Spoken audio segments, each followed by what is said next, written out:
ಹಂತಕರು ಅಪರಾಧಿಗಳು ಎಲ್ಲೋ ಆಕಾಶದಲ್ಲಿರೋದಿಲ್ಲ, ಇವರು ನಮ್ಮ ನಡುವೆನೇ ಇರ್ತಾರೆ. ಇಂಥವ್ರ ಬಗ್ಗೆ ಎಚ್ಚರಿಕೆಯಿಂದ ಇರಲಿ ಅಂತ ಹೇಳೋದಕ್ಕೆ ಕ್ರೈಮ್ ಫೈಲ್ ಮೂಲಕ ಒಂದು ವಿಶೇಷವಾದ ಕಥೆನ ಇವತ್ತು ನಿಮ್ಮ ಮುಂದೆ ತಗೊಂಡ್ಬಂದಿದ್ದೀವಿ. ದಕ್ಷಿಣ ಕನ್ನಡ ಉಡುಪಿ ಅಂದ ತಕ್ಷಣ ನಮಗೆ ನೆನಪಾಗೋದು ದೇವರು, ದೈವ, ದೇವಸ್ಥಾನಗಳು. ಆದರೆ ಎಂಥ ಧರ್ಮಕ್ಷೇತ್ರ ಆದರೂ ಪಾಪಿಗಳಿಗೇನು ಕೊರತೆ ಇಲ್ಲ ಅನ್ನೋದಕ್ಕೆ ಈ ಸಂಚಿಕೆ ಒಂದು ಉದಾಹರಣೆ. ಉಡುಪಿಯ ವಂಡಾರು ಗ್ರಾಮದ ಕೊಕ್ಕನಬೈಲು ಅನ್ನೋ ಊರಲ್ಲಿದೆ ವಾಸುದೇವ ಅಡಿಗ ಅನ್ನೋರ ಮನೆ.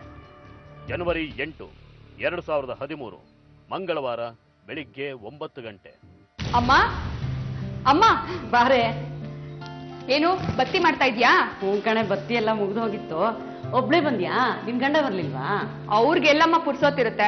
ಅವ್ರನ್ನ ಕಾಯ್ತಾ ಕೂತ್ರೆ ಇನ್ನೊಂದ್ ವರ್ಷ ಆದ್ರೂ ಈ ಕಡೆ ಬರಕ್ಕಾಗಲ್ಲ. ಅದ್ ಸರಿ, ನೀನ್ ಹೇಗಿದ್ಯಾ? ನನ್ಗೇನ್ ಚೆನ್ನಾಗೇ ಇದ್ದೀನಿ. ನೀನ್ ಬಂದಿದ್ದು ಒಳ್ಳೇದಾಯ್ತು ನೋಡು. ಅಣ್ಣಯ್ಯ ಎಲ್ಲಿ ಕಾಣಿಸ್ತಾ ಇಲ್ಲ? ಅಯ್ಯೋ, ಅವನ್ ಕತೆ ಬಿಡು. ಊರು ಉದ್ಧಾರ ಮಾಡಕ್ಕೆ ಸಮಯನೇ ಸಾಕಾಗಲ್ಲ ನೋಡು ಅವನಿಗೆ.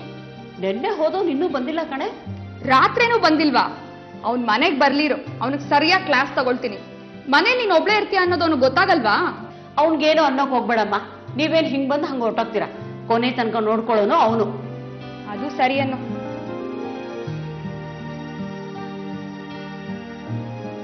ಜನವರಿ 8, 2013 ಮಂಗಳವಾರ ಮಧ್ಯಾಹ್ನ 12:30. ನೀನ್ ಯಾಕೆ ಮಾಡೋಕ್ ಹೋದೆ? ನಾನ್ ಮಾಡ್ತಾ ಇರ್ಲಿಲ್ವಾ? ಅಮ್ಮ, ಅಣ್ಣಯ್ಯನ್ಗೆ ನನ್ ಕೈ ರುಚಿ ತಿಳಿಸಾರ್ ಅಂದ್ರೆ ತುಂಬಾ ಇಷ್ಟ, ಅದಕ್ಕೆ ಮಾಡ್ದೆ. ನೀನ್ ಸಾರು ಮಾಡ್ಕೊಂಡು ಕಾಯ್ತಿದೀಯಾ? ಅವ್ನು ಇನ್ನೂ ಬರ್ಲಿಲ್ಲ ನೋಡು. ಹೌದು, ನೀನ್ ಬರ್ತೀನಿ ಅಂತ ಫೋನ್ ಮಾಡಿ ಹೇಳಿದ್ಯಾ? ಇಲ್ಲಮ್ಮ, ಮನೇಲಿ ಇರ್ತಾನೆ ಅಂತ ಹಾಗೆ ಬಂದೆ. ಸರಿ, ಹಾಗಾದ್ರೆ ಈಗೊಂದು ಫೋನ್ ಮಾಡಿ ಬರೋಕ್ ಹೇಳಿ.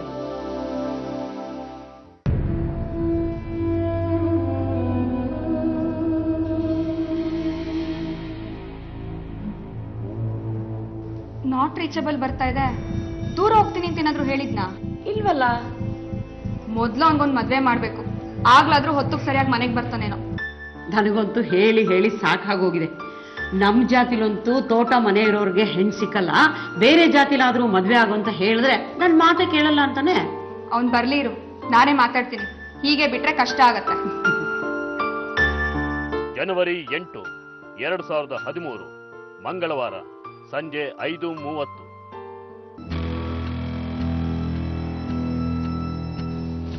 ಏನಮ್ಮ, ಇಷ್ಟೊತ್ತಾದ್ರೂ ಅಣ್ಣ ಬರ್ಲಿಲ್ಲ, ಫೋನ್ಗೂ ಸಿಗ್ತಾ ಇಲ್ಲ. ಹ್ಞೂ ಕಣೆ, ಅವ್ನು ಯಾವತ್ತೂ ಹೀಗೆ ಮಾಡ್ದವನಲ್ಲ. ನಿನ್ನೆ ಬೆಳಿಗ್ಗೆನೆ ಹೋಗಿದ್ದಾನೆ. ತಡ ಆಗಿ ಬರೋದಾದ್ರೆ ಹೇಳಿ ಹೋಗಿರೋನು. ನಂಗೆ ಯಾಕೋ ಭಯ ಆಗ್ತಿದೆ ಕಣೆ. ಏನೇ ಮಾಡೋದೀಗ? ಅದು ಬೈಕ್ ಮೇಲೆ ಬೇರೆ ಹೋಗಿದ್ದಾನೆ. ಅಲ್ಲಿ ಏನಾದರೂ ಹೆಚ್ಚು ಕಡಿಮೆ ಆಗಿದ್ರೆ? ಅಮ್ಮ, ಹಂಗೆಲ್ಲ ಏನೂ ಆಗಲ್ಲ, ನೀನ್ ಯೋಚನೆ ಮಾಡ್ಬೇಡ. ನಾನು ಅವ್ನ ಫ್ರೆಂಡ್ಸ್ ಮನೆ ಹತ್ರ ಹೋಗಿ ವಿಚಾರಿಸ್ಕೊಂಡ್ ಬರ್ತೀನಿ.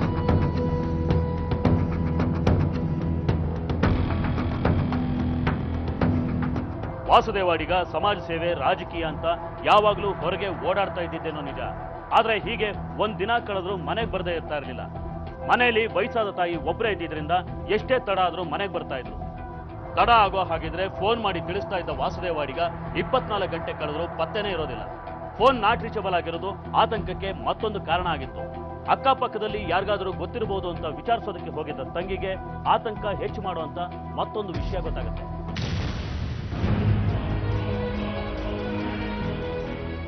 ಶಂಕರಣ್ಣ, ಪೇಟೆ ಕಡೆ ನಮ್ಮ ಅಣ್ಣ ಏನಾದ್ರು ನೋಡಿದ್ರ? ನಂಗೂ ಸಿಕ್ಕಿಲ್ಲ. ಎಲ್ಲಿ ಹೋದ್ನೋ ಗೊತ್ತಿಲ್ಲ. ನಾನು ಇವತ್ತು ಬಂದೆ, ನಿನ್ನೆ ಹೋದೋನು ಇನ್ನೂ ಬಂದಿಲ್ಲ. ಅಮ್ಮ ಬೇರೆ ತುಂಬಾ ಗಾಬರಿ ಆಗಿದ್ದಾರೆ. ಅವ್ನ್ ಫೋನ್ ಬೇರೆ ನಾಟ್ ರೀಚಬಲ್. ಗಾಬರಿ ಆಗ್ಬೇಡಮ್ಮ, ನಾನು ಗೊತ್ತಿರೋ ಕಡೆ ವಿಚಾರಿಸ್ತೀನಿ. ಏನ ಗೊತ್ತಾದ್ರೆ ಬಂದ್ ಮನೆಗೆ ಹೇಳ್ತೀನಿ. ನೀನ್ ಗಾಬರಿ ಆಗ್ಬೇಡ.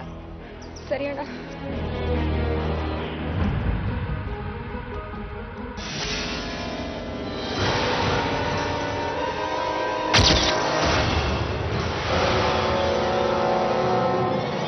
ಇದು ನಮ್ಮ ಅಣ್ಣಯ್ಯನ ಪೆನ್ ಅಲ್ವಾ?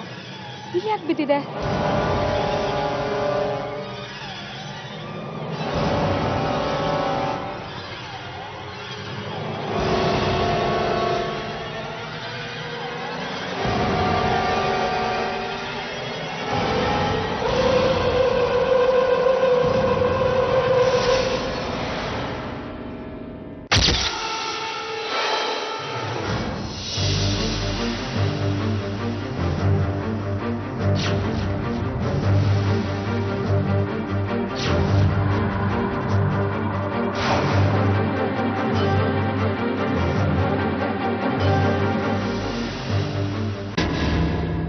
ಗ್ರಾಮಾಂತರ ಪೊಲೀಸ್ ಠಾಣೆ, ಉಡುಪಿ.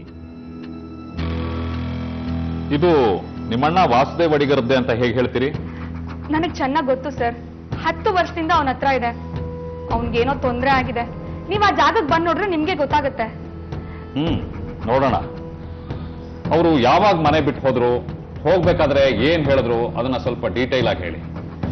ನಿನ್ನೆ ಬೆಳಗ್ಗೆ ತಿಂಡಿನೂ ತಿಂದೆ ಮನೆಯಿಂದ ಹೊರಟ ಸರ್. ಜನವರಿ 7, 2013 ಸೋಮವಾರ ಬೆಳಿಗ್ಗೆ 9 ಗಂಟೆ. ಅಮ್ಮ ನಾನು ಹೋಗ್ಬರ್ತೀನಮ್ಮ. ತಿಂಡಿ ತಿನ್ಕೊಂಡು ಹೋಗೋ. ಇಲ್ಲಮ್ಮ ಲೇಟ್ ಆಗುತ್ತೆ, ಅಲ್ಲೇ ಊರಲ್ಲಾದ್ರು ತಿನ್ಕೊಂತೀನಿ. ಯಾಕೋ ಅಷ್ಟು ಅವಸರ? ಅಮ್ಮ ಗಿರಿಜಾ ಮನೆಯಲ್ಲಿ ಸ್ವಲ್ಪ ತೊಂದರೆ ಆಗಿದೆಯಂತೆ. ಅವ್ರ ಮನೇಲಿ ಗಂಡಸರಿಲ್ಲ, ಆ ರಘುರಾಮ ಬಂದು ತೊಂದರೆ ಕೊಡ್ತಾ ಇದ್ದಾನೆ. ಏನಾಗಿದೆ ಅಂತ ಸ್ವಲ್ಪ ನೋಡ್ಕೊಂಡ್ ಬರ್ತೀನಿ. 3 ಜನಗಳಿಗೆ ಕಷ್ಟ ಅಂದ್ರೆ ಊಟ ತಿಂಡಿ ಬಿಟ್ಟು ಹೊರಟೋಗ್ತೀಯ. ನಾಳೆ ನಿನ್ ಕಷ್ಟ ಅಂದ್ರೆ ಯಾರು ಬರಲ್ಲ, ತಿಳ್ಕೊ. ನಮ್ ಕಷ್ಟಕ್ಕೆ ಯಾರು ಬರ್ತಾರೋ ಬಿಡ್ತಾರೋ, ನಮ್ ಕೈಲ ನಾವು ಮಾಡ್ಬೇಕಲ್ವಾ? ಸರಿ, ನಾನು ಬರ್ತೀನಿ. ಮಧ್ಯಾಹ್ನ ಊಟ ಕಾಯ್ಬೇಡ. ಅವ್ನು ರಾತ್ರಿ ಹೊರಗಡೆ ಎಲ್ಲೂ ಉಳಿತಿರ್ಲಿಲ್ಲ ಸರ್. ಅವ್ನ ಫೋನ್ ಬೇರೆ ನಾಟ್ ರೀಚಬಲ್ ಬರ್ತಾ ಇದೆ. ಅವ್ನಿಗೇನೋ ಪ್ರಾಬ್ಲಮ್ ಆಗಿದೆ. ದಯವಿಟ್ಟು ನೀವೇ ಹೆಲ್ಪ್ ಮಾಡಬೇಕು ಸರ್. ಸರಿ, ಕಂಪ್ಲೇಂಟ್ ಬರ್ಸ್ಬಿಟ್ಟು ಹೋಗಿ. ಹೋಗ್ಬೇಕಾದ್ರೆ ಮೊಬೈಲ್ ನಂಬರ್ನೋ ಫೋಟೋನೋ ಕೊಟ್ಬಿಟ್ಟು ಹೋಗಿ. ಅವ್ರ ಹತ್ರ ಎಲ್ಲ ಡೀಟೇಲ್ಗಳನ್ನ ಕರೆಕ್ಟ್ ಆಗಿ.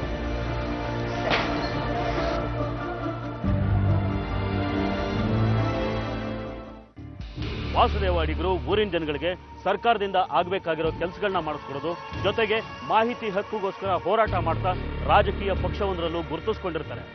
ಹಾಗಾಗಿ ಮನೆ ಕೆಲಸಕ್ಕಿಂತ ಊರಿನ ಜನಗಳ ಕೆಲಸನೇ ಹೆಚ್ಚು ಅಂತ ಓಡಾಡ್ತಾ ಇದ್ರು. ಆದ್ರೆ ಯಾರ ಜೊತೆಗೂ ಅಂಥ ದ್ವೇಷ ಕಟ್ಕೊಂಡ ವ್ಯಕ್ತಿ ಅಲ್ಲ. ಹಾಗಾಗಿ ಅಡಿಗರ ದಿಢೀರ್ ನಾಪತ್ತೆ ಎಲ್ರಿಗೂ ಆಶ್ಚರ್ಯ ಹುಟ್ಟಿತ್ತು. ಹೀಗೆ 2 ದಿನ ಕಳೆದು ಹೋಗುತ್ತೆ. ಅಡಿಗರ ಬಗ್ಗೆ ಯಾವುದೇ ಮಾಹಿತಿ ಸಿಗೋದಿಲ್ಲ. ಮುಂದೆ ಏನ್ ಮಾಡೋದು ಅಂತ ಪೊಲೀಸ್ನವರು ಯೋಚನೆ ಮಾಡ್ತಿದ್ದಾಗ ಅವ್ರಿಗೊಂದು ಫೋನ್ ಕಾಲ್ ಬರುತ್ತೆ. ಗಿರಿಜಾ ಮನೆಗೆ ಹೋಗಿದ್ರೇನ್ರಿ? ಎಸ್ ಸರ್, ಹೋಗಿದ್ದೆ. ಆದ್ರೆ ಮನೇಲಿ ಯಾರೂ ಇರಲಿಲ್ಲ. ಆ ಮನೇಲಿ ಅಮ್ಮ ಮಗಳು ಇಬ್ಬರೇ ಅಂತ ಇರೋದು. ನಾವು ಹೋದಾಗ ಮನೆ ಬೀಗ ಹಾಕಿತ್ತು ಸರ್. ಸರಿ, ಸಾಯಂಕಾಲ ಮತ್ತೊಂದ್ಸತಿ ಹೋಗಿದ್ ಬನ್ನಿ.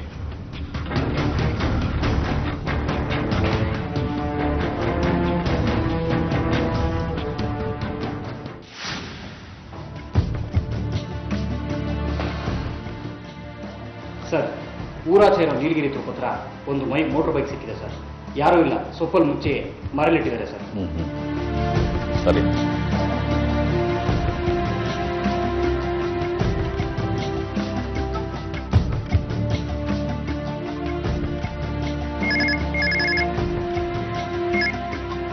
ಹಲೋ.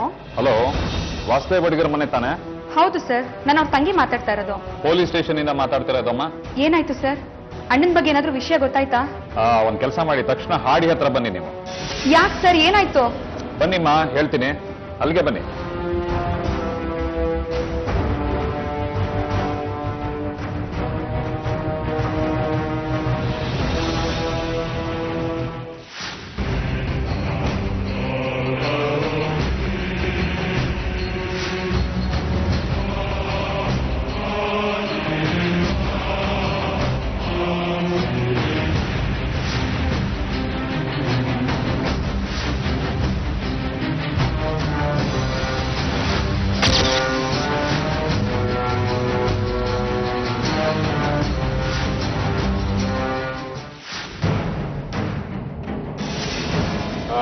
ನೋಡಿಮ್ಮ, ಇದು ಗಾಡಿ ನಿಮ್ಮ ಅಣ್ಣಂದ ಅಂತ ಸ್ವಲ್ಪ ನೋಡಿ, ನಂಬರ್ ನೋಡಿ. ಹೌದು ಸರ್, ನಮ್ಮ ಅಣ್ಣಂದೆ. ಇದ್ಯಾಕೆ ಇಲ್ಲಿ ಬಂತು? ರಾಜು, ಚಪ್ಪಲ್ ತಗೊಂಬ್ರಿ. ನೋಡಿ ಸರ್. ನೋಡಿ, ಇದು ಆ ಗಾಡಿಗೆ ಅಲ್ಲಿ ಮುಂದ್ಗಡೆ ಸಿಗಾಕೊಂಡಿತ್ತು. ಇದನ್ನೇನಾದ್ರೂ ಐಡೆಂಟಿಫೈ ಮಾಡ್ತೀರಾ? ಈ ತರ ಚಪ್ಪಲಿ ನಮ್ಮ ಅಣ್ಣ ಹಾಕಲ್ಲ ಸರ್. ಇದು ಅವನದಲ್ಲ ಸರ್. ನಮ್ಮ ಅಣ್ಣ ಎಲ್ಲಿ ಸರ್? ಏನಾಯ್ತು ಅವನಿಗೆ? ಎಲ್ಲ ನೋಡಿದ್ರೆ ಮೋಸ್ಟ್ಲಿ ಅವರೆಲ್ಲ ಕಿಡ್ನ್ಯಾಪ್ ಆಗಿರೋ ಚಾನ್ಸಸ್ ಜಾಸ್ತಿ ಇದೆ ಅಂತ. ಕಿಡ್ನಾಪ?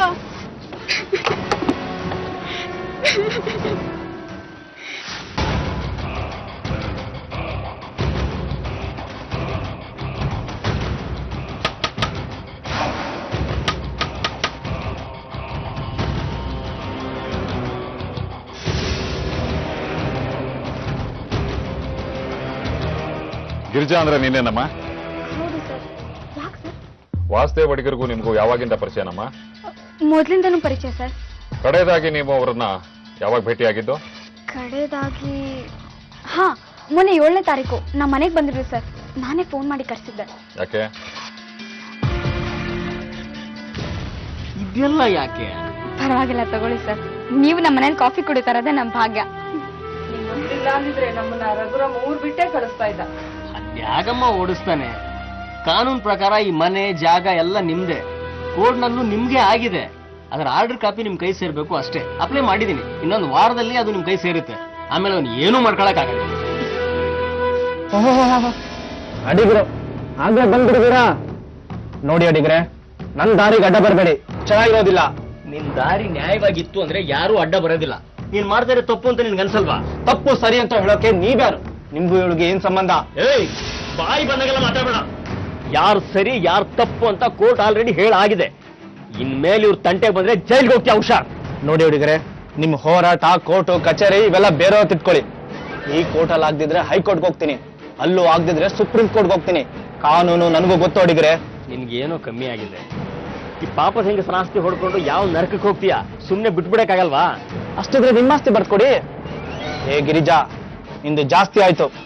ಇನ್ನು 2 ದಿನದಲ್ಲಿ ಜಾಗ ಖಾಲಿ ಮಾಡ್ಲಿಲ್ಲ ಅಂದ್ರೆ ಏನ್ ಮಾಡ್ತೀನೋ ನನಗೆ ಗೊತ್ತಿಲ್ಲ ಅಡಿಗರೆ. ಎದುರಿಸ್ತೀಯನ? ಮಾಡ್ಲಾ? ಸರ್ಕಲ್ ಇನ್ಸ್ಪೆಕ್ಟರ್ಗೆ ಫೋನ್ ಮಾಡ್ಲಾ? ಒದ್ದು ಜೈಲ್ಗೆ ಹಾಕೊಂಡು ಹೋಗ್ತಾರೆ, ಅವರೇ ಸರಿ ನಿನ್ಗೆ. ಇನ್ಮೇಲೆ ಇವ್ರ ತಂಟೆಗೆ ಬಂದ್ರೆ ನಾನು ಸುಮ್ಮನೆ ಇರೋದಿಲ್ಲ. ಹೋಗ್ತಾ ಇರ. ಏನ್ ಮಾಡ್ಬೇಕು ಅಂತ ನನಗೆ ಗೊತ್ತು. ಹೋಗ್ತಾ ಇರ. ಮೊದಲು ನಿನಗೊಂದು ಕತೆ ಕಾಣಿಸ್ತೀನಿ. ಅವಾಗ ಸುಮ್ಮನೆ ಅವಾಗ. ಅವ್ರು ನಮಗ್ ತುಂಬಾ ಸಹಾಯ ಮಾಡಿದ್ರು ಸರ್. ಆಮೇಲೆ ಏನಾದರೂ ನಿಮ್ಗೆ ಅವ್ರು ಫೋನ್ ಮಾಡಿದ್ರೇನಮ್ಮ? ಇಲ್ಲ ಸರ್, ನಾವು ಊರಲ್ಲಿ ಇರಲಿಲ್ಲ. ನೆನ್ನೆ ನಾನೇ ಫೋನ್ ಮಾಡಿದ್ದೆ. ಆದ್ರೆ ಅವ್ರ ಫೋನು ಸ್ವಿಚ್ ಆಫ್ ಆಗ್ತಿದೆ. ಯಾಕೆ ಸರ್, ಏನಾಯ್ತು? ಯಾಕೆ ಇದನ್ನೆಲ್ಲ ಕೇಳ್ತಿದ್ದೀರಾ? ಅಡಿಗರು 2 ದಿವಸದಿಂದ ಕಾಣಿಸ್ತಾ ಇಲ್ಲ. ಅವ್ರ ಬೈಕು ಹಾಡಿ ಪಕ್ಕದಲ್ಲಿ ಸಿಕ್ತು. ಅವ್ರು ಏನಾಗಿದ್ದಾರೆ, ಅವ್ರಿಗೇನಾದ್ರೂ ಆಯ್ತಾ ಅಂತ ಏನೂ ಗೊತ್ತಾಗ್ತಾ ಇಲ್ಲ.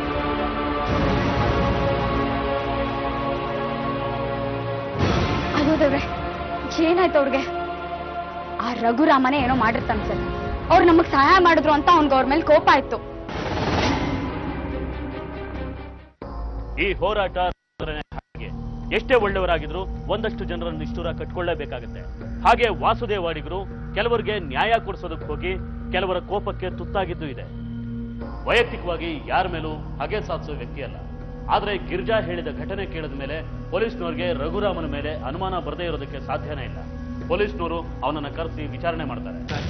ನನ್ನ ಮೇಲೆ ಅನುಮಾನ ಪಡಬೇಡಿ ಸರ್, ಇದಕ್ಕೂ ನನಗೂ ಯಾವ ಸಂಬಂಧ ಇಲ್ಲ ಸರ್. ತಪ್ಪು ಮಾಡಿದವರು ತಪ್ಪಿಸ್ಕೊಳ್ಳೋದಕ್ಕೆ ಸಾಧ್ಯನೇ ಇಲ್ಲ. ಈಗ ನೀನ್ ಸುಳ್ಳು ಹೇಳ್ಬೋದು, ನಾಳೆ ಸಿಕ್ಕಾಕೋತೀಯ.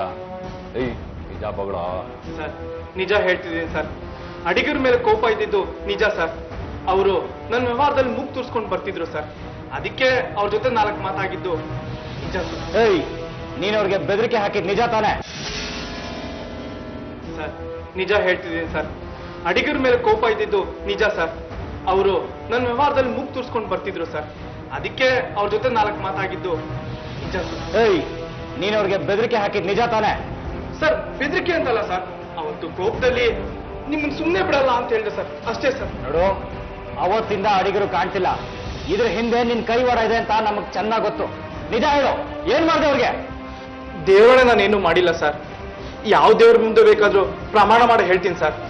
ಅವತ್ತು ಆ ಗಿರಿಜಾ ಮನೇಲಿ ಭೇಟಿಯಾಗಿದ್ದು ಕೊನೆ ಸರ್.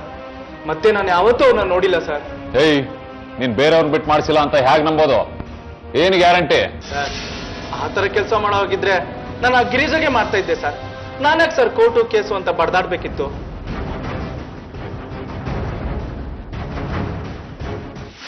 ಒಂದ್ ರೀತಿಲಿ ಇದಕ್ಕೆಲ್ಲ ನಾನೇ ಕಾರಣ ಅಮ್ಮ. ಅಡಿಗರವರು ನಮ್ಗೇನೋ ಉಪಕಾರ ಮಾಡಕ್ ಬಂದು ಏನೋ ಆಗಿರ್ಬೇಕು. ಆ ರಘು ಸರಿ ಇಲ್ಲ, ಏನ್ ಮಾಡೋಕ್ಕೂ ಹೇಸೋನಲ್ಲ ಅವನು. ಗಿರಿಜಾ, ಅಣ್ಣಯ್ಯ ಏನ್ ನಿನ್ನೊಬ್ಳಿಗೆ ಸಹಾಯ ಮಾಡಿಲ್ಲ, ಎಷ್ಟೋ ಜನಕ್ಕೆ ಮಾಡಿದಾನೆ. ಇದಕ್ ನೀನೇ ಕಾರಣ ಅಂತ ಯಾಕೆ ಅಂದ್ಕೊಳ್ತೀಯಾ? ತಾನಾಯ್ತು, ತನ್ನ ಕೆಲಸ ಆಯ್ತು ಅಂತ ಸುಮ್ಮನೆ ಮನೇಲಿ ಇದ್ದಿದ್ರೆ ಇಷ್ಟೆಲ್ಲ ಆಗ್ತಾ ಇತ್ತಾ ಹೇಳು? ನಮ್ಮ ಸಂತ ಯಾರಿಗೆ ಅರ್ಥ ಆಗ್ಬೇಕು? ಎಲ್ಲಿದ್ದಾನೋ, ಏನ್ ಮಾಡ್ತಿದ್ದಾನೋ? ನಿಮಗೆ ನಂಬಿಕೆ ಇದೆಯೋ ಇಲ್ವೋ, ಯಾವುದಕ್ಕೂ ಒಂದ್ಸತಿ ರಮೇಶ್ ಪಾಯಿರಿ ಅವ್ರ ಹತ್ರ ಜ್ಯೋತಿಷ ಕೇಳಿದ್ರೆ ಆಗ್ತಿತ್ತೋ ಏನೋ. ಮೊನ್ನೆ ಮುಂದೆ ಮನೆ ಸಂಜೀವನ್ ಮಠ ಕಳೆದೋದಾಗ ಇಂಥ ಕಡೆನೇ ಇದ್ದಾರೆ ಅಂತ ಕರೆಕ್ಟಾಗಿ ಹೇಳಿದ್ರು. ಪೊಲೀಸರಿಗೆ ಗೊತ್ತಾಗ್ತಾ ಇಲ್ಲ ಅಣ್ಣಯ್ಯ ಎಲ್ಲಿದ್ದಾನೆ ಅಂತ. ಇನ್ನು ಇವ್ರ ಮಂತ್ರಶಕ್ತಿಗೆಲ್ಲ ಗೊತ್ತಾಗತ್ತಾ? ಒಂದ್ಸಲ ಕೇಳಿ ನೋಡೆ, ಏನಾದ್ರೂ ಗೊತ್ತಾದ್ರೂ ಆಗ್ಬೋದು. ರಮೇಶ್ ಬಾಯಿರಿ ಒಳ್ಳೆ ಜ್ಯೋತಿಷಿಗಳಂತ ಹೆಸರು ಮಾಡಿದ್ದಾರೆ. ಬೆಂಗಳೂರಿಂದ ಅವರನ್ನು ಹುಡ್ಕೊಂಡು ಬರ್ತಾರಂತೆ ಜ್ಯೋತಿಷ್ಯ ಕೇಳಕ್ಕೆ. ಸರಿ ಅಮ್ಮ, ನಾವು ಹೋಗಿ ಬರ್ತೀವಿ. ಬಾರಗಿದ್ದ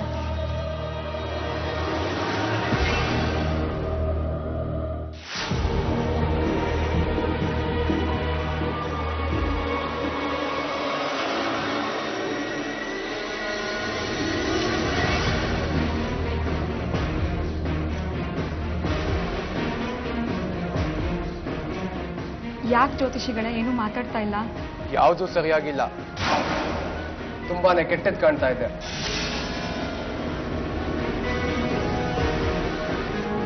ಏನ್ ಹೇಳ್ತಾ ಇದ್ದೀರಾ ನೀವು? ಏನ್ ಹೇಳೋದು ಗೊತ್ತಾಗ್ತಿಲ್ಲ ಕಣಮ್ಮ. ನಿಜನೋ ಸುಳ್ಳೋ ಗೊತ್ತಿಲ್ಲ, ಆದ್ರೆ ಆ ದೇವಿ ಹೇಳಿರೋದ್ನ ಹೇಳು ಅಂದ್ರೆ ಹೇಳ್ತೀನಿ. ಹೇಳಿ. ಜಲಕಂಟಕ ಆಗಿರೋ ಆಗಿದೆ. ನಿಮ್ಮಣ್ಣ ಜೀವಂತವಾಗಿಲ್ಲ ಅಂತ ನಾನ್ ಕಲ್ತಿರೋ ವಿದ್ಯೆ ಹೇಳ್ತಾ ಇದೆ. ಅಣ್ಣ ಜೀವಂತವಾಗಿಲ್ವಾ?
ಬಾಡಿನ ಹಾಸ್ಪಿಟ್ಲಿಗೆ ಶಿಫ್ಟ್ ಮಾಡಿ.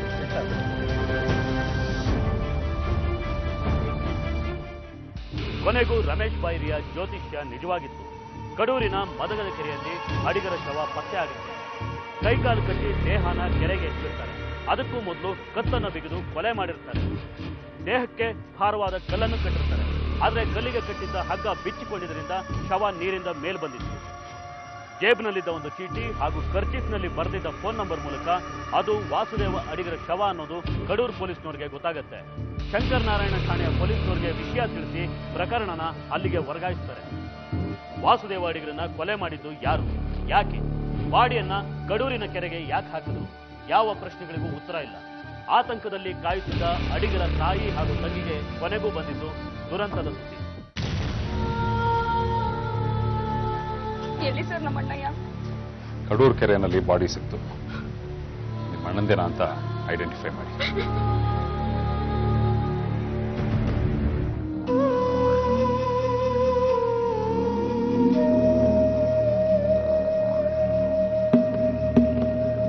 ನೋಡಿ ಇವರೇನ? ಅಣ್ಣ!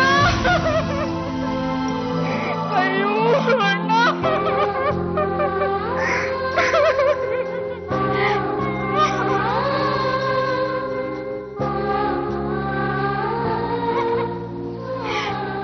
ಸಮಾಧಾನ ಮಾಡ್ಕೊಳ್ಳಿ ಅಮ್ಮ, ಸಮಾಧಾನ ಮಾಡ್ಕೊಳ್ಳಿ. ನೋಡಿ, ನಿಮ್ಮ ಅಣ್ಣನಿಗೆ ಆಗದೆ ಇರೋರು ಯಾರಾದ್ರೂ ಇದ್ರ, ಇತ್ತೀಚೆಗೆ ಯಾರ ಜೊತೆನಾದ್ರೂ ಜಗಳ ಏನಾದ್ರೂ ಆಗಿತ್ತಾ? ಸ್ವಲ್ಪ ಯೋಚನೆ ಮಾಡಿ ಹೇಳಿದ್ರೆ ನಮ್ಗೆ ಅನುಕೂಲ ಆಗುತ್ತೆ. ಏನ್ ಹೇಳಿ ಏನ್ ಪ್ರಯೋಜನ ಸರ್? ನಮ್ಮ ಅಣ್ಣ ಏನೇ ಇಲ್ಲ ಅಂದ್ಮೇಲೆ ಹಾಗಂದ್ರೆ ಹೇಗಮ್ಮ? ನಿಮ್ಮ ಅಣ್ಣನ ಕೊಲೆ ಮಾಡಿದವ್ರನ್ನ ಹಾಗೆ ಬಿಟ್ಬಿಡಕ್ಕಾಗತ್ತಾ? ತಪ್ಪು ಮಾಡಿದವ್ರಿಗೆ ಶಿಕ್ಷೆ ಆಗ್ಲೇಬೇಕು. ನಾನಿರೋದು ನನ್ನ ಗಂಡನ ಮನೇಲಿ ಸರ್. ಇಲ್ಲಿಗೆ ಬರೋದು ತುಂಬಾ ಅಪರೂಪ. ಇತ್ತೀಚೆಗೆ ಇಲ್ಲಿ ಏನಾಗ್ತಾ ಇದೆ ಅಂತ ನನಗೆ ಗೊತ್ತಿಲ್ಲ ಸರ್. ನಿಮ್ ಗಂಡ ಏನ್ ಕೆಲಸ ಮಾಡ್ತಾರೆ? ಇಷ್ಟೆಲ್ಲ ಆದ್ರೆ ಅವ್ರು ಯಾಕೆ ಇಲ್ಲಿ ಬಂದಿಲ್ಲ? ನಿಮ್ ಸಂಬಂಧಿಕರನ್ನ ಕರೆಸಿ ಅವ್ರನ್ನೆಲ್ಲ ವಿಚಾರಣೆ ಮಾಡಬೇಕು. ಸಾರಿ, ಡ್ಯೂಟಿ ಮಾಡಬೇಕು, ಅದು ನಮ್ಮ ಕರ್ತವ್ಯ. ಪೋಸ್ಟ್ ಮಾರ್ಟಮ್ ಆದ್ಮೇಲೆ ಬಾಡಿ ತಗೊಂಡು ಹೋಗಿ.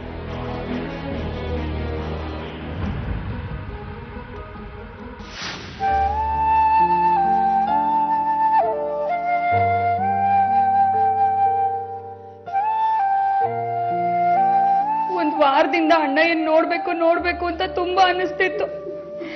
ಹೇಳ್ದೆ ಕೇಳ್ದೆ ಅಲ್ಲಿಂದ ಸೀದಾ ಬಂದೆ.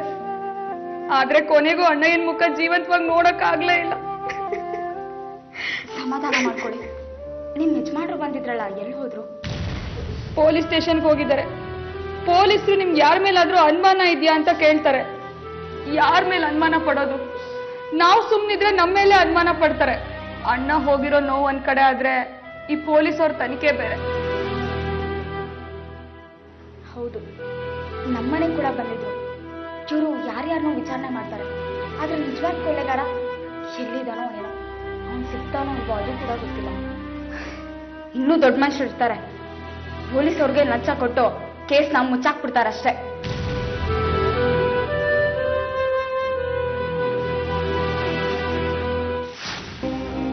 ಒಳ್ಳೆಯವ್ರಿಗೆ ಕಾಲ ಇಲ್ಲ ಅಮ್ಮ. ಆ ರಮೇಶ್ ಬಾಯಿರಿ ಅವರು ಜ್ಯೋತಿಷ ಹೇಳ್ದಾಗೆ ಆಯ್ತು ನೋಡು. ನಮ್ಮಂತ 4 ಜನಕ್ಕೆ ಉಪಕಾರ ಮಾಡ್ತಾ ಇದ್ರು. ಇನ್ನು ಮುಂದೆ ನಮ್ಗೆ ಯಾರ ಗತಿ? ನಮ್ಮ ಹಣೆ ಬರ ಇದ್ದಂಗೆ ಆಗತ್ತೆ ಬಿಡಮ್ಮ. ಆದ್ರೆ ಪಾಪ ಅಡಿಗ್ರು ಯಾರಿಗೇನ್ ಅನ್ಯಾಯ ಮಾಡಿದ್ರು ಅಂತವ್ರಿಗೆ ಹೀಗಾಗತ್ತಲ್ಲ. ಆದ್ರೆ ಯಾರು ಹೀಗ್ ಮಾಡಿದಾರೋ ಅವ್ರಿಗೆ ಮಾತ್ರ ಒಳ್ಳೇದಾಗಲ್ಲ ಅಮ್ಮ. ಹೌದೌದು, ಅವ್ರಿಗೆ ಒಳ್ಳೇದಾಗಲ್ಲ.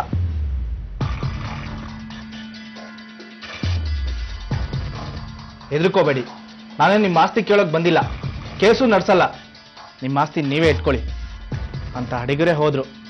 ಇನ್ನು ನಾವು ಈ ಆಸ್ತಿನ ನಂದು ಅಂತ ಕಿತ್ತಾಡ್ಕೊಂಡು ಹೋಗ್ಬೇಕಾದ್ರೆ ಏನು ಒತ್ಕೊಂಡು ಹೋಗ್ತೀವ? ಅಲ್ಲ ರಘು, ಬರ್ತೀನಿ. ಆ ಪೊಲೀಸರು ಬಂದು ವಿಚಾರಿಸಿದ್ರೆ ಯೋಚನೆ ಮಾಡಿ ಉತ್ತರ ಕೊಡಿ.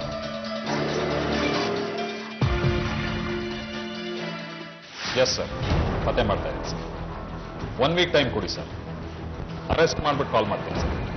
I call you back sir. I come back sir. Yes sir. ಈ ವಾಸ್ತೆ ಬಡಿಗ ಬಹಳ ಇನ್ಫ್ಲೂಯೆನ್ಸ್ ಇಟ್ಟಿದೆ ಅಂತ್ರಿ. ಯಾರು ಸರ್ ಫೋನು? MP ಸಾಹೇಬರದು. ಕೂಡಲೇ ಆರೋಪಿಗಳನ್ನ ಅರೆಸ್ಟ್ ಮಾಡಿ ಅಂತ ಹೇಳ್ತಾ ಇದ್ದಾರೆ.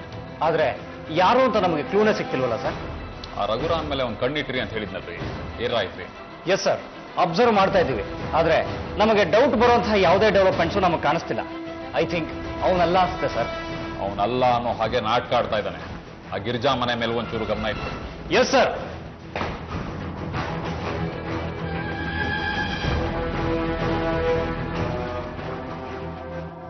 ಈ ಅಪರಾಧ ಅನ್ನೋ ಜಗತ್ತೇ ಹಾಗೆ. ಇಲ್ಲಿ ಘಟನೆಗಳು ಆಕಸ್ಮಿಕವಾಗಿ ನಡೆದ ಹಾಗಿರುತ್ತೆ. ಆದ್ರೆ ಅದರ ಹಿಂದೆ ಒಂದು ಸಂಚಯ ಇರುತ್ತೆ, ಸಾಕಷ್ಟು ದಿನಗಳ ಪೂರ್ವ ತಯಾರಿ ಇರುತ್ತೆ. ಇದೆಲ್ಲ ಗೊತ್ತಾಗಬೇಕಾದ್ರೆ ಅಪರಾಧ ಮಾಡಿದವರು ಸಿಗಬೇಕು. ವಾಸುದೇವ ಅಡಿಗರ ಕೊಲೆ ಹಿಂದೆ ಕೂಡ ಅಂಥ ಒಂದು ಸಂಚಿದೆ ಅನ್ನೋದು ಸ್ಪಷ್ಟ. ಆದ್ರೆ ಆ ಸಂಚಿನ ಹಿಂದೆ ಇರೋ ರೂವಾರಿ ಯಾರು? ಅವನ ಉದ್ದೇಶ ಏನು? ಈ ಪ್ರಶ್ನೆಗಳಿಗೆ ಉತ್ತರ ಸಿಗೋದಿಲ್ಲ. ಆದ್ರೆ ಕೊಲೆ ಹೇಗೆ ಆಕಸ್ಮಿಕವಾಗಿ ನಡೆದಿರುತ್ತೋ ಅಷ್ಟೇ ಆಕಸ್ಮಿಕವಾಗಿ ಸುಳಿವು ಕೂಡ ಸಿಕ್ಬಿಡುತ್ತೆ. ಇಲ್ಲೂ ಕೂಡ ಅಂಥ ಒಂದು ಆಕಸ್ಮಿಕ ಘಟನೆ ನಡೆಯುತ್ತೆ. ಏನ್ ಬೇಕು ಸರ್? ಬೆಂಗಳೂರು ಟಿಕೆಟ್ ಬೇಕಾಯ್ತು. ಬೆಂಗಳೂರಿಗೆ? ಇಲ್ಲಿಂದ ಹೊರಡೋದೇ 3 ಬಸ್ಸು, ಎಲ್ಲ ಫುಲ್ ಆಗಿದೆ ಸರ್. ಸಾರಿ ಸರ್, ಟಿಕೆಟ್ ಇಲ್ಲ ಸರ್. ಇಲ್ಲ ಅಂದ್ರೆ ಹೆಂಗ್ರಿ? ಮೊನ್ನೆ ಫೋನ್ ಮಾಡಿ ಹೇಳಿದ್ರೆ ತಾನೇ ಟಿಕೆಟ್ ಬೇಕು ಅಂತ. ಫೋನ್ ಮಾಡಿ ಹೇಳಿದ್ರೆ ಸಾಕಾಗಲ್ಲ ಸರ್. ಅಡ್ವಾನ್ಸ್ ಕೊಟ್ರೆ ಮಾತ್ರ ಟಿಕೆಟ್ ಬುಕ್ ಮಾಡ್ತೀವಿ. ಇನ್ನು 2 ದಿನ ಟಿಕೆಟ್ ಇಲ್ಲ. ನಾಡಿದ್ದು ಬೇಕಾದ್ರೆ ಟಿಕೆಟ್ ಕೊಡ್ತೀನಿ. ನಾಳಿದ್ದು ಯಾವ ಅಂಗಡಿ ಬೇಕು? ನಮ್ಗೆ ಇವತ್ತು ಬೇಕು. ಹೆಂಗಾರ ಅಡ್ಜಸ್ಟ್ ಮಾಡ್ಕೊಡಿ. ಅಡ್ಜಸ್ಟ್ ಹೆಂಗ್ರಿ ಮಾಡ್ಲಿ? ಬೆಂಗಳೂರು ತನಕ ನಿಂತ್ಕೊಂಡು ಹೋಗ್ತೀರಾ ನೀವು? ನೋಡೋ, ಬೇಕಾದ್ರೆ ಡಬಲ್ ರೇಟ್ ತಗೋ. ಆದ್ರೆ ಇವತ್ತು ನಂಗೆ 3 ಟಿಕೆಟ್ ಬೇಕೇ ಬೇಕು. ಎಷ್ಟು ದುಡ್ಡು ಕೊಟ್ಟು ಟಿಕೆಟ್ ಇಲ್ಲ ಅಂತ ಹೇಳ್ತಾ ಇಲ್ವನ್ರಿ?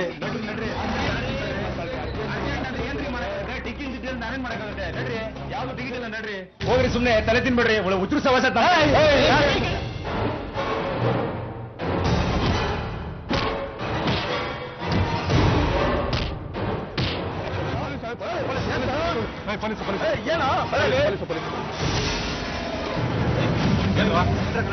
ಸರ್ ನೋಡಿ ಸರ್, ಇಲ್ಲಿ 3 ಜನ ಬಂದು ಆಫೀಸ್ ಹತ್ರ ಗಲಾಟೆ ಮಾಡ್ತಿದ್ದಾರೆ. ಟಿಕೆಟ್ ಇಲ್ಲ ಅಂತ ಹೇಳಿದಕ್ಕೆ ನನಗೆ ಹೊಡಿತಾ ಇದ್ದಾರೆ ನೋಡಿ ಸರ್. ಎಲ್ಲ ಹೊಡಿದಾರೆ ನೋಡಿ ಸರ್. ಇಲ್ಲ ಅದಲ್ಲ ಸರ್, ಇವನು. ಯಾರ ನೀವೆಲ್ಲ? ಎಲ್ಲಿಂದ ಬಂದಿದಾರ? ಯಾರ ನೀವು? ಸರ್, ನಾವು ಬೆಂಗಳೂರಿಂದ ಬಂದಿದ್ದೀವಿ ಸರ್. ನಾವು ವಾಪಸ್ ಹೋಗ್ಬೇಕಾಗಿತ್ತು ಸರ್ ಬೆಂಗಳೂರಿಗೆ. ಏನ್ ಟಿಕೆಟು? ಏನದು?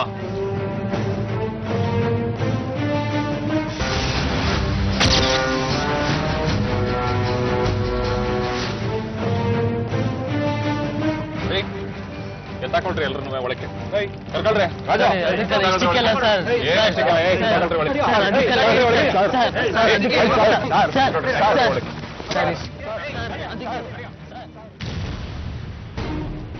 ಸರ್, ನಾವು ಕೊಲೆ ಮಾಡಲಿಲ್ಲ ಸರ್. ನಾವು ಊರ್ ನೋಡಕ್ ಅಷ್ಟೇ ಸರ್ ಬಂದಿರೋದು.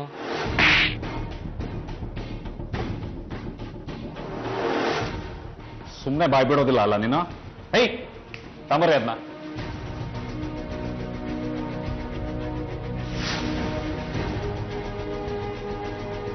ನೋಡ್ರೋ ಈ ಚಪ್ಪಲಿನ ನೆನಪಿದೆಯಾ ಅಥವಾ ನೆನಪು ಮಾಡಬೇಕಾ? ಫೋಟೋ ಕೊಡ್ರಿ.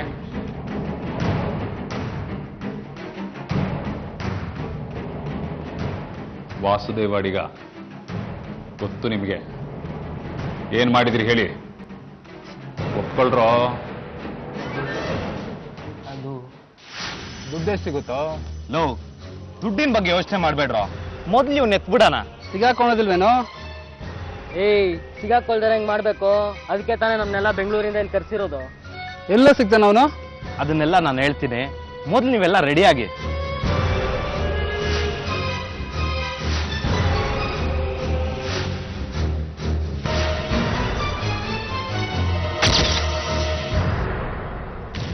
ಮಾ,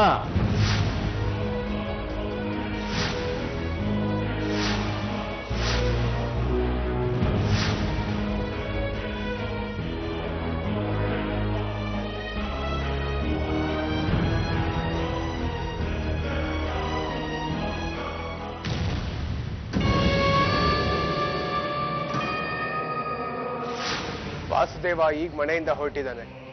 ಅಗ್ಲೊತ್ತಲ್ಲಿ ಅವನ್ನ ಮುಟ್ಟದ್ ಬೇಡ, ಊರೆಲ್ಲ ಅವನ್ ಪರ ಇದ್ದಾರೆ. ಅವನು ಮತ್ತೆ ಮನೆಗೆ ಬರೋದು ಕತ್ಲಾದ್ಮೇಲೆ.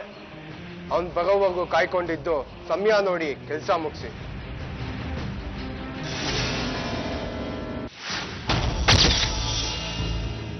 ಜನವರಿ 7, 2013 ಸೋಮವಾರ ರಾತ್ರಿ 8 ಗಂಟೆ.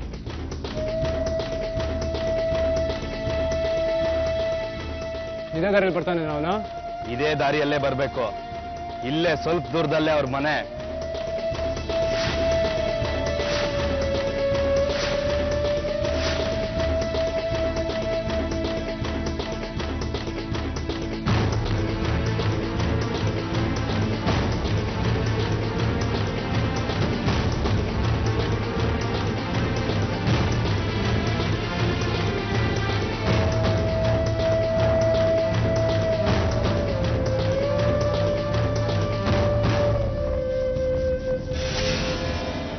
ಬಂದ ರೆಡಿ ಆಗ್ರೋ, ಅವ್ರು ಎಸ್ಕೇಪ್ ಆಗ್ಬಾರ್ದು. ರಾಘವ್, ನೀನ್ ಈ ಕಡೆ ಬರೋ, ನೀವಿಬ್ರು ಈ ಕಡೆ ಇರೋ.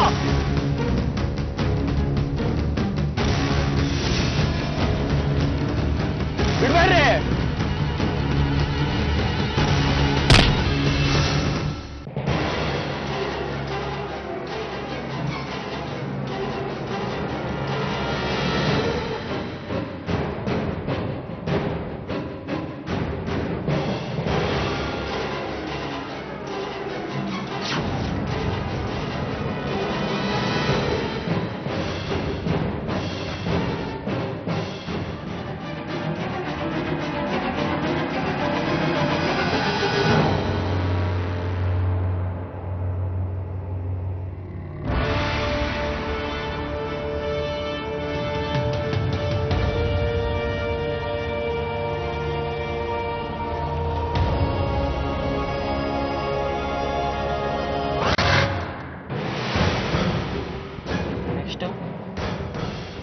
ಕೆರೆಯಾಗಿ ಬಿಸಾಕ್ಬಿಡಣ.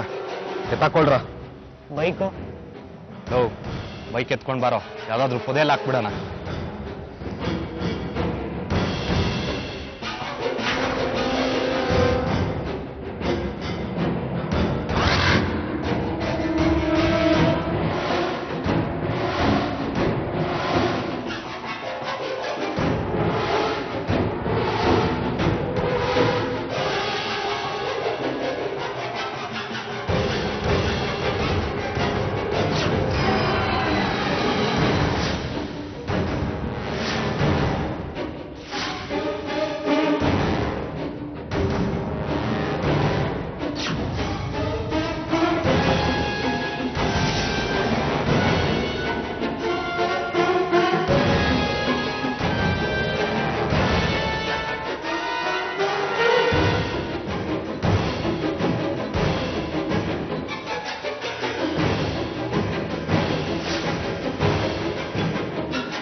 ಓಯ್ ಹೋಗಿ ಒಂದು ದೊಡ್ಡ ಕಲ್ಲು ಎತ್ಕೊಂಡ್ ಮಾರ. ಕಲ್ಯಾಕ ಹೀಗೆ ಬಾಡಿ ನೀರ್ಗೆ ಹಾಕಿದ್ರೆ ಬಾಡಿ 2 ದಿನದಲ್ಲಿ ತೇಲ್ತದೆ. ಕಲ್ ಕಟ್ಟಿ ಹಾಕಿದ್ರೆ ತಳದಲ್ಲೇ ಇರ್ತದೆ. ಹೋಗಿ ಯಾರಿಗೂ ಗೊತ್ತಾಗಲ್ಲ. ಸರಿ ಸರಿ ಹೋಗ್ಬೇಗ.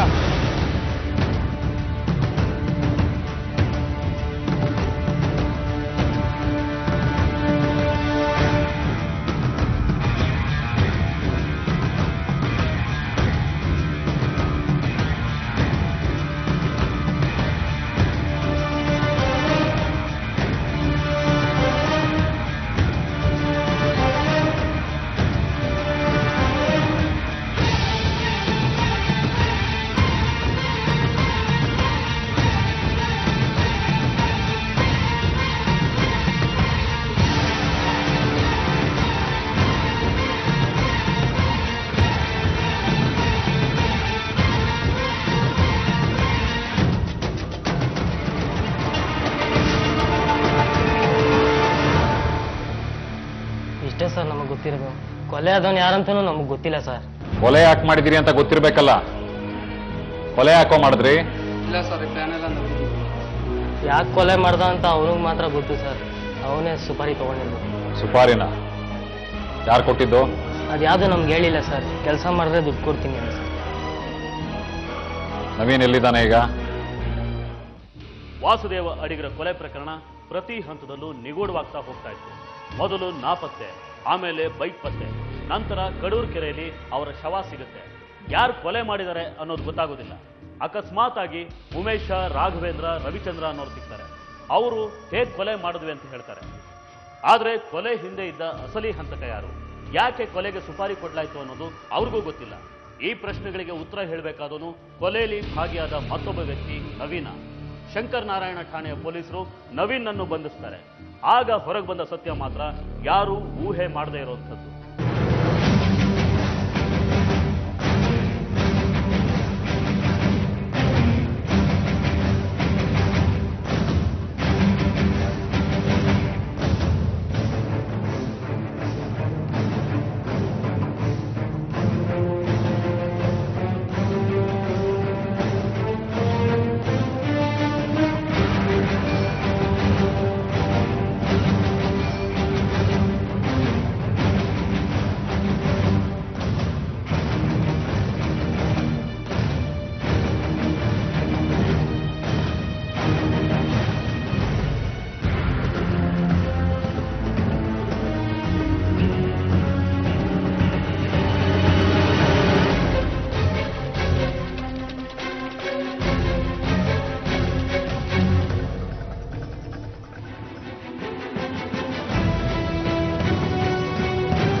ಇದೇನೋ ಮನೆ? ಸರ್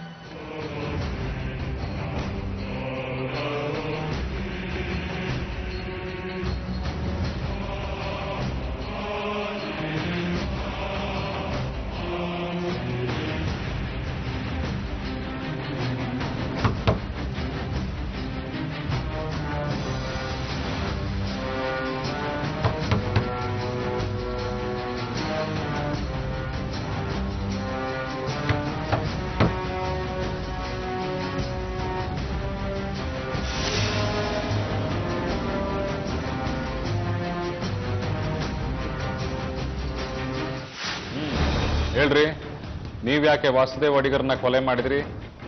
ನಿಮಗೂ ಅವ್ರಿಗೂ ಏನು ದ್ವೇಷ ಇತ್ತು? ಆಸ್ತಿ. ಅವ್ರಿಗೂ ನಮಗೂ ಆಸ್ತಿ ವಿಚಾರದಲ್ಲಿ ತಕರಾರಿತ್ತು. ಅವರಪ್ಪ ನಮ್ಮ ಆಸ್ತಿ ಅಡವಿಟ್ಟು ಸಾಲ ತಗೊಂಡಿದ್ರು. ಅವರು ಸರಿಯಾಗಿ ಸಾಲ ತೀರಿಸಲಿಲ್ಲ. ಆದ್ರಿಂದ ಆಸ್ತಿ ನಮಗೆ ಸೇರ್ಬೇಕಾಗಿತ್ತು. ಎಷ್ಟೋ ವರ್ಷಗಳಿಂದ ನಾವೇ ಅದನ್ನ ಹುತ್ತು ಬಿತ್ತು ಮಾಡ್ತಾ ಇದ್ವಿ. ಆದ್ರೆ ಆ ವಾಸುದೇವ ಕೋರ್ಟ್ಗೆ ಹೋಗಿ ಕಾನೂನು ಪ್ರಕಾರ ಅದನ್ನ ಅವನ ಕಡೆ ಮಾಡ್ಕೊಂಡ. ನಾನು ಟೈಮ್ ನೋಡ್ತಾ ಇದ್ದೆ. ಬೆಂಗಳೂರಿನವ್ರು ಎಲ್ಲಿ ಸಿಕ್ಕಿದ್ರು? ಅವರು ನನ್ನ ಹತ್ರ ಜ್ಯೋತಿಷ್ಯ ಕೇಳೋದಕ್ಕೆ ಬರ್ತಾ ಇದ್ರು. ನನ್ನ ಮೇಲೆ ಅವ್ರಿಗೆ ತುಂಬಾ ವಿಶ್ವಾಸ ಇತ್ತು. ಒಂದಿನ ಈ ವಿಷಯ ಹೇಳಿದೆ. ವಾಸುದೇವ ಅಡಿಗನನ್ನ ಕೊಂದ್ರೆ ಅವ್ರ ಮನೇಲಿ ಕೋಟು ಗೀಟು ಅಂತ ಓಡಾಡೋರು ಯಾರೂ ಇರಲಿಲ್ಲ. ಹಾಗಾಗಿ ನವೀನ್ಗೆ ನಾನೇ ಕೊಲೆ ಮಾಡೋದಕ್ಕೆ ಹೇಳಿದೆ. ಪ್ಲಾನು ನಾನೇ ಮಾಡಿಕೊಟ್ಟೆ.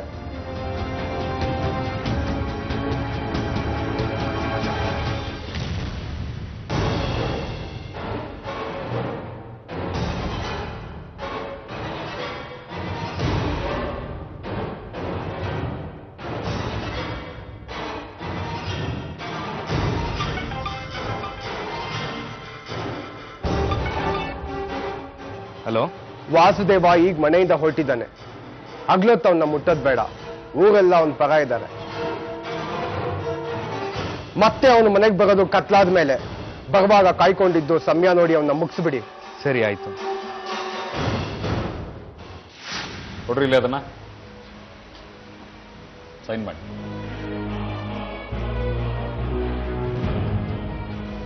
ನಾನು ನಮ್ಮ ಲಾಯರ್ ಹತ್ರ ಮಾತಾಡ್ಬೋದಾ? ಮಾತಾಡ್ಬೋದು. ಕೊಲೆ ಮಾಡಿದವರು, ಅತ್ಯಾಚಾರ ಮಾಡಿದವರು, ಈ ದೇಶಕ್ಕೆ ಬಾಂಬ್ ಬಿಟ್ಟವ್ರು ಕೂಡ ಲಾಯರ್ನ ಇಟ್ಕೊಂಡು ವಾದ ಮಾಡ್ಬೋದು. ಈಗಲ್ಲ. ಒಳಗೆ ಹಾಕ್ರಿ. ನಾಳೆ ಕೋರ್ಟಿಗೆ ಪ್ರೊಡ್ಯೂಸ್ ಮಾಡಿಬಿಟ್ಟು ಕಸ್ಟಡಿಗೆ ತಗೋಬೇಕು.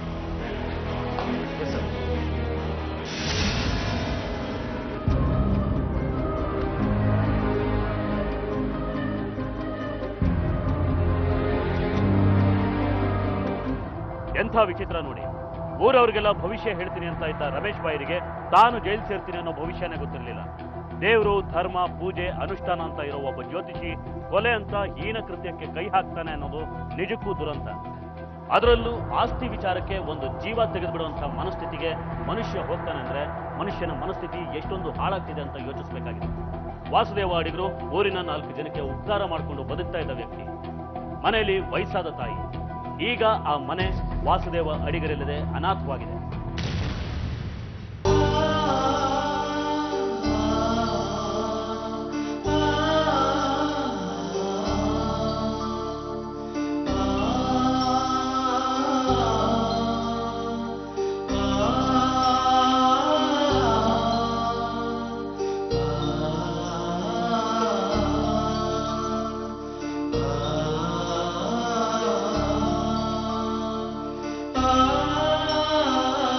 ಅಪರಾಧ ಜಗತ್ತಿನಲ್ಲಿ ಎಲ್ಲ ದುರಂತಗಳ ನಡುವೆ ಸಮಾಧಾನ ಕೊಡೋ ಒಂದೇ ಒಂದು ವಿಚಾರ ಅಂದ್ರೆ ತಪ್ಪು ಮಾಡೋರು ಎಷ್ಟೇ ಬುದ್ಧಿವಂತರಾದ್ರೂ ಕೊನೆಗೆ ಕಾನೂನಿನ ಕೈಗೆ ಸಿಕ್ಕಿ ಬಿದ್ದೇ ಬೀಳ್ತಾರೆ ಅನ್ನೋದು. ಹಾಗಾಗಿ ಅಪರಾಧ ಅನ್ನೋ ವಿಷಬೀಜ ಮನಸ್ಸಿನಲ್ಲಿ ಮೊಳಕೆ ಒಡಿತಾ ಇದ್ದಾಗಲೇ ಅದರ ಪರಿಣಾಮನ ಯೋಚನೆ ಮಾಡಿದ್ರೆ ಎಷ್ಟೋ ಅಪರಾಧಗಳು ಕಡಿಮೆ ಆಗುತ್ತೆ ಅಂತ ಹೇಳ್ತಾ ಇವತ್ತಿನ ಸಂಚಿಕೆನ ಇಲ್ಲಿಗೆ ಮುಗಿಸ್ತಾ ಇದ್ದೀವಿ. ಮುಂದಿನ ಸಂಚಿಕೆಯಲ್ಲಿ ಮತ್ತೊಂದು ವಿಭಿನ್ನ ಕುತೂಹಲಕಾರಿ ಸತ್ಯಕಥೆಯೊಂದಿಗೆ ಮತ್ತೆ ನಿಮ್ಮ ಮುಂದೆ ಬರ್ತೀವಿ. ನಾವು ಕತೆ ಹೇಳ್ತೀವಿ, ನೀವೆಚ್ಚರವಾಗಿದ್ದೀವಿ.